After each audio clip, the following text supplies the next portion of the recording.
Latest updates के लिए हमारे चैनल हलचल इंडिया को लाइक, शेयर एंड सब्सक्राइब कीजिए एंड यस, बेल आइकन को प्रेस करना मत भूलिए।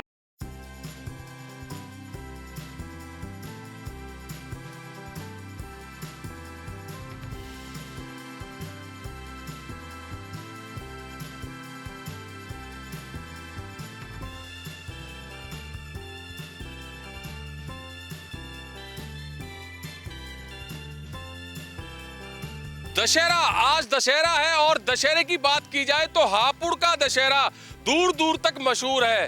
दूर दूर से हापुड़ के दशहरे को देखने के लिए लोग आते हैं और पिछले 10 सालों की बात की जाए तो 10 साल पहले यहाँ पर ट्रैक्टर ट्रॉली बुग्गियां भरकर यहाँ पर हजारों लाखों लोगों की भीड़ दशहरा देखने के लिए आती थी, क्योंकि हापुड़ के दशहरे में रावण, कुंभकर्ण और मेघनाथ जब दहन होते हैं तो उसको देखने के लिए दूर दूर से भीड़ आती है। सारी सारी रात जागकर लोग मेले में इंतजार करते हैं कि सुबह कब 5 बजे और कब रावण दहन हो। तो प्रधान जी हैं मेले के, इनसे जानेंगे सर अब की बार किस तरह की व्यवस्थाएं और मजबूत की गई हैं यहाँ पर।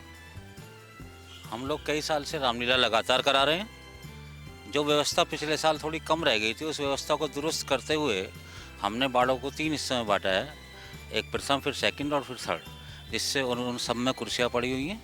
जो भी राम भक्त रामलीला देखने आता है वो आसानी से देख सकता है।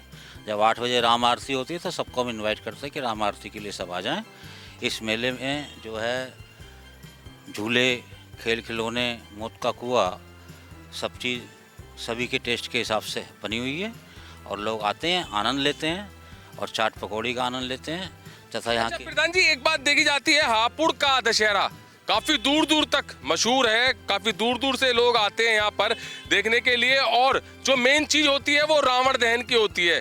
पिछली बार की बात की जाए या उससे पिछले साल की बात की जाए तो 2 बार रावण दहन सही से नहीं हो पाया था और गिर गया था। आपको उस चीज को लेकर किस तरह की यहाँ पर मजबूती की गई है?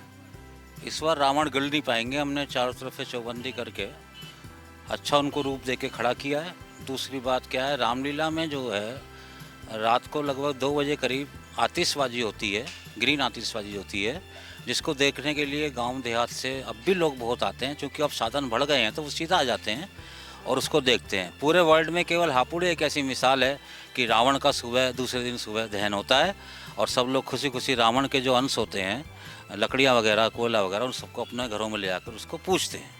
तो अनिल आजाद जी भी हैं और रामलीला कमेटी से शुरू से ही जुड़े हुए हैं। अनिल आजाद जी से जानेंगे सर, हापुड़ में ही अगले दिन क्यों, दशहरे से अगले दिन क्यों रावण दहन होता है, जबकि हर जगह देखा जाए तो रात को 10:30-11 बजे हो जाता है? हमारे पूर्वजों द्वारा एक व्यवस्था बनाई गई थी, क्योंकि हापुड़ आसपास के देहात से जुड़ा हुआ शहर है और इस हमारे आयोजन को देखने के लिए देहात के दूर दूर दराज के लोग यहाँ आते थे। वो अपने पुराने ज़माने के अनुसार भैंसा बुग्गी से अपनी ट्रॉली के अनुसार आके यहाँ रुक जाते थे और उनको पूरी रात, क्योंकि आयोजन के बाद में जाने का कोई समय नहीं होता था, तो इसलिए एक व्यवस्था हमारे पूर्वजों द्वारा बनाई गई। सुबह 5 बजे इसका रावण दहन का कार्यक्रम हमने शुरू किया। तब से आज तक हम सभी लोग इस काम को करते चले आ रहे हैं। इस चैनल के माध्यम से एक बात और मैं आप को बड़ी मजबूती से बताना चाहता हूं कि हम सनातन धर्म के लोग हैं और पूरी दुनिया में सनातन धर्म केवल इसलिए प्रसिद्ध है, मशहूर है, क्योंकि हमारा ही धर्म एक ऐसा धर्म है जिस धर्म में हमारी बहन बेटियां अग्नि के 7 फेरे लेके पूरा जीवन बिताने का काम करती है। आपको याद होगा, आप किसी भी धर्म के व्यक्ति से बात करो, चाहे वो किसी भी पूजा पत्ती को मानता हो, लेकिन अगर आप उससे बात करोगे कि आपका बेटा कैसा होना चाहिए तो बड़े गर्व से कहता है कि मेरा बेटा पूर्ण रूप से आज्ञाकारी भगवान राम की तरह होना चाहिए। अगर आप किसी से पूछोगे तुम्हारी पत्नी कैसी होनी चाहिए तो वो बड़े गर्व से कहता है कि मेरी पत्नी सीता की विचारधारा की पत्नी होनी चाहिए, जो बिना वनवास के अपने पति की सेवा के लिए 14 साल अपना राजपाट छोड़कर अपने पति के साथ वनों में गुजारने का काम करती है। वो उससे पूछो कि तुम्हारा भाई कैसा होना चाहिए तो वो बड़े गर्व से कहता है कि मेरा भाई लक्ष्मण के तरीके का होना चाहिए, जो बिना किसी कारण के अपने भाई की सेवा के लिए वनों को जाने का काम करता है। ऐसी परंपरा जो हमारे पूर्वजों ने दी हैं, हमारे सनातन धर्म ने दी हैं, हम अपने पूर्वजों की उस परंपरा को आगे बढ़ाते हुए आम जनता के नए जो आने वाली पीढ़ी है उनको ये सब बताने का काम करते हैं कि आज का जो दिन है वो दिन ऐतिहासिक दिन है, क्योंकि आज का दिन बुराई पे अच्छाई की जीत के रूप में मनाया जाता है। इसलिए मैं आप सभी साथियों के माध्यम से बड़े अदब और सम्मान के साथ आपका भी सम्मान करता हूं कि आप सनातन धर्म की इस व्यवस्था को आगे बढ़ाने के लिए, जन जन तक पहुंचाने के लिए आज आप हमारे बीच में आए हैं। मैं आप सभी का आभार प्रकट करता हूं। अच्छा सर, एक बात और है अनिल राज जी, ये बताइए कि लोग यहाँ पर दूर दूर से मेला देखने के लिए आते हैं, बाइक से भी आते हैं, कार से भी आते हैं, और पिछले साल की बात की जाए तो कई बाइक चोरी हुई थी। उस पर क्या रामलीला कमेटी ने व्यवस्थाएं बनवाई हैं अब की बार? रामलीला कमेटी द्वारा ये मुद्दा जिलाधिकारी अध्यक्षता में एक मीटिंग हुई थी अभी करीब एक हफ्ते पहले।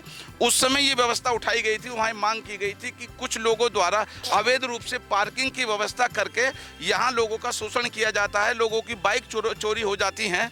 तो जिलाधिकारी महोदय द्वारा नगर पालिका के अधिशासी अधिकारी और टैक्स इंस्पेक्टर को ये कहा गया था कि किसी भी तरह से प्राइवेट व्यक्ति की पार्किंग की व्यवस्था नहीं की जाएगी, केवल नगर पालिका के द्वारा पार्किंग की व्यवस्था होगी। और पार्किंग की व्यवस्था होने के बाद में उसमें एक निर्धारित शुल्क 10 रुपये वसूला जाएगा।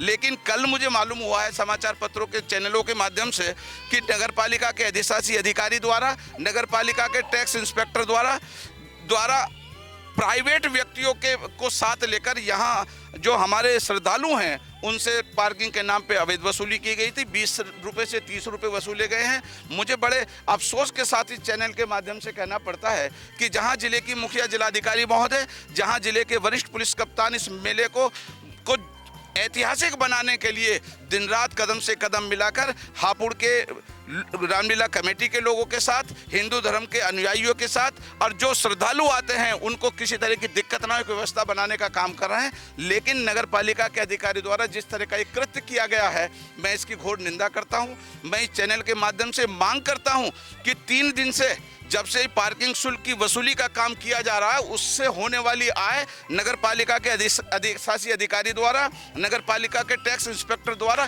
किस मद में जमा की गई है, इसकी भी उनसे हिसाब लिया जाएगा। और अगर ऐसे किसी व्यक्ति को जिसके कृत्य से रामलीला कमेटी का अपमान होता हो, रामलीला कमेटी के साथ साथ जो हमारे आने वाले श्रद्धालु हैं उनको दिक्कत पैदा होती है, उनको बर्दाश्त नहीं किया जाएगा, उनके खिलाफ मुकदमा कायम कराया जाए। जैसे आप कह रहे हैं कि जिलाधिकारी की अध्यक्षता में मीटिंग हुई थी और वहां पर जिलाधिकारी के बिल्कुल सख्त आदेश थे कि 10 रुपए से ज्यादा नगर पालिका शुल्क वसूल नहीं सकती और नगर पालिका के सरकारी कर्मचारी ही पार्किंग वहां पर संभालेंगे। तो क्या लग रहा है कि जिलाधिकारी के आदेशों की अवमानना हो रही है? मुझे तो कल जब आप लोगों के द्वारा ये सब बात की जानकारी हुई, विजुअल भी भेजे गए, वीडियो भी भेजे गए, तो मुझे समझ नहीं आया कि या तो जो नगर पालिका के अधिकारी हैं इनको अपने कार्य क्षेत्र की जानकारी नहीं है, या ये इतने मुठमर्द हैं कि जिलाधिकारी महोदय के आदेश की भी खुल्लम खुल्ला अवहेलना कर रहे हैं। कहीं ऐसा संभव है कि सरकारी कर्मचारी प्राइवेट व्यक्ति के साथ खड़े होकर अवैध वसूली कराना शुरू कर दे? ऐसा कहीं आपको देखने को नहीं मिलेगा। ये केवल हापुड़ में देखने को मिला है। मैं इस चैनल के माध्यम से जिलाधिकारी महोदय से मांग करता हूं कि इसकी जांच कराई जाए और इसमें जो भी दोषी हो उसके खिलाफ मुकदमा कायम कराया जाए। क्या इसमें ऐसा पॉसिबल हो सकता है जैसे कि जिलाधिकारी की बात बता रहे हैं, अध्यक्षता में मीटिंग हुई है कि जिलाधिकारी कहे कि नगर पालिका के कर्मचारी ही वहां पर नगर पालिका का संभाल सकेंगे पार्किंग का ठेका, तो वहां पर जो ठेके छुटे हुए नगर पालिका के द्वारा प्राइवेट लोगों को, क्या वो इस पार्किंग को संभाल सकते हैं जहां पर सरकारी कर्मचारी की बात की गई है? लेकिन नगर पालिका द्वारा इस तरह का कोई ठेका नहीं छोड़ा गया है। ये व्यवस्था तो अभी 4 दिन पहले मीटिंग हुई थी, उस मीटिंग में तय हुई थी, और ये भी इसलिए तय हुई थी क्योंकि पिछली बार कुछ असामाजिक तत्वों द्वारा अपने आप अपनी मुठमर्दी से पार्किंग की व्यवस्था की थी और उसमें विवाद हुआ था। लोगों की मोटरसाइकिल चोरी थी, शायद एक पत्रकार थे उनकी भी मोटरसाइकिल चोरी हुई थी। उसको लेकर विवाद जब हुआ, उस विवाद के बाद में प्रशासन की रामलीला कमेटी की एक बैठक हुई थी। उसमें ये तय किया गया था कि रामलीला में आने वाले जो श्रद्धालु हैं उनके वाहनों को खड़े करने के लिए एक सरकार की तरफ से सरकारी आदमियों के द्वारा एक पार्किंग। सवाल मेरा यही है, सरकारी आदमियों द्वारा, सवाल मेरा यही है, जबकि वहां पर प्राइवेट में खड़े हैं लोग।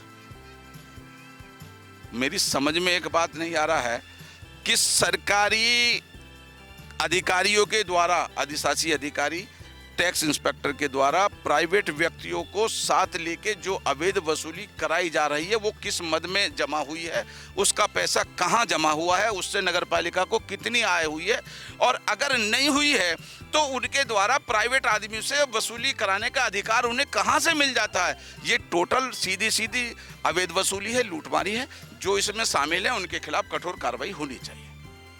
तो यहाँ पर दशहरे की जो व्यवस्थाएं बनाई हुई है बहुत अच्छी बनाई हुई है, जैसे कि अनिल आजाद और कमेटी के प्रधान जी ने बताया है। और अब मेन बात आती है पार्किंग की, जहां पर जिलाधिकारी की अध्यक्षता में मीटिंग हुई थी और जिलाधिकारी ने सख्त आदेश दिए थे कि नगर पालिका के द्वारा ये पार्किंग सुविधा लोगों को दी जाए। मगर वहीं पर आरोप लगाए जा रहे हैं कि 30 से 40 रुपए 20 रुपए की पर्ची काटी जा रही है पार्किंग की, जबकि जिलाधिकारी ने ज्यादा से ज्यादा 10 रुपए की शुल्क रखा गया है। मगर वहीं पर अवैध वसूली की जा रही है और कल से लगातार सोशल मीडिया पर भी ये चीज वायरल हो रही है। मगर फिर यहाँ पर अनिल आजाद ने मांग की है कि वो पैसा नगर पालिका के किस खाते में गया है, कितना गया है, इस सब का जवाब मांगा जाएगा। कैमरामैन शिवम के साथ सुशील शर्मा, हलचल इंडिया।